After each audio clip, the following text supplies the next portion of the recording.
What's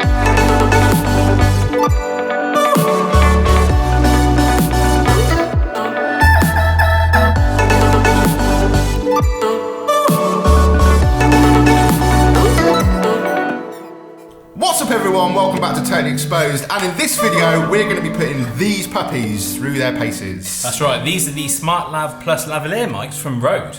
Let's do this!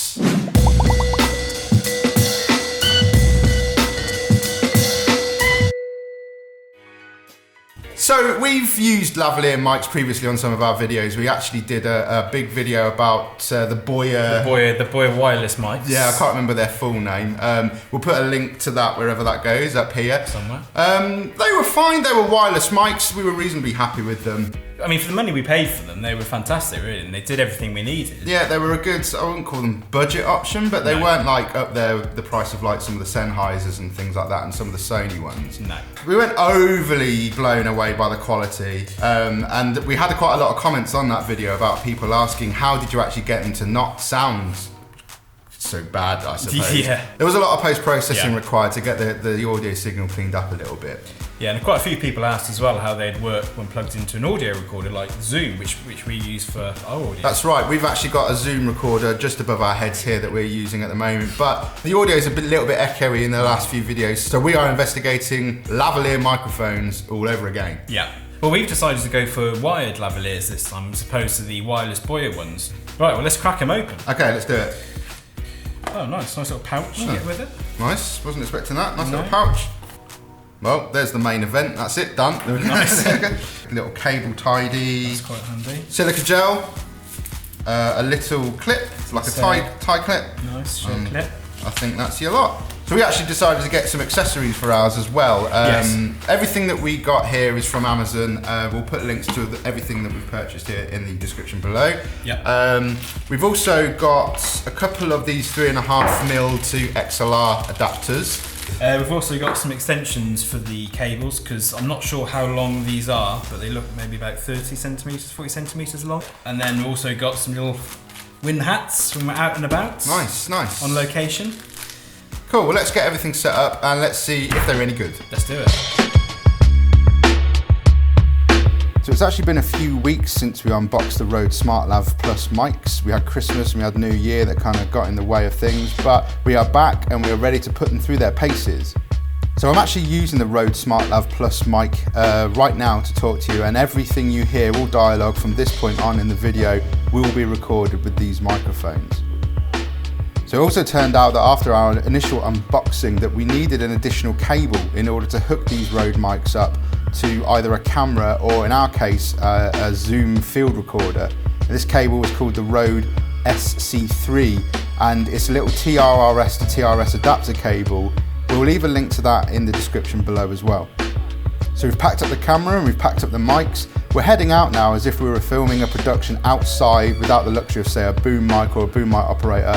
I'm going to mic up Neil and we're going to perform some of our super scientific tests. Test 1, wind noise. We want to see how these SmartLav Pluses deal with wind noise when you're out and about.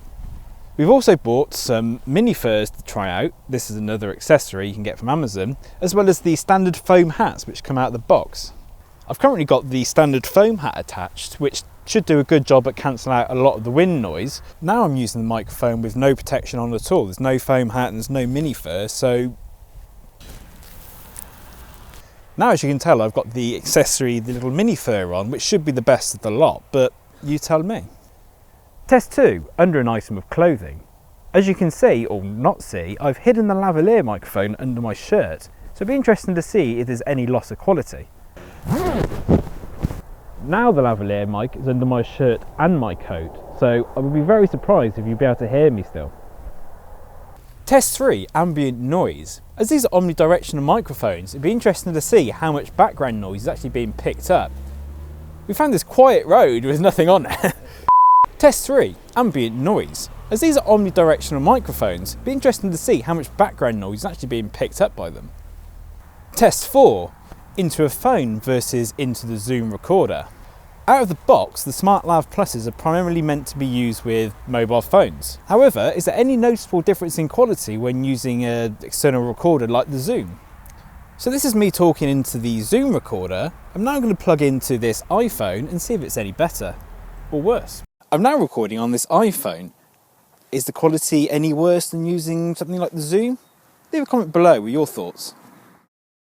Test 5, mobility. One advantage wireless lavalier mics like the boys we previously tested have over wired ones is obviously mobility.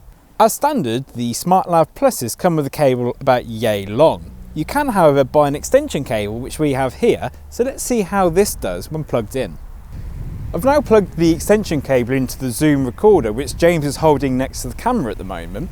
Obviously, this wouldn't be a problem if I had the Zoom in my pocket, I could go anywhere. However, if you're having to plug directly into the camera, it'd be interesting to see when using the extension cable, how much audio quality is lost. Test 6, low volume performance. It's now time for the library test. I'm whispering into the mic to see how it handles low volume noise.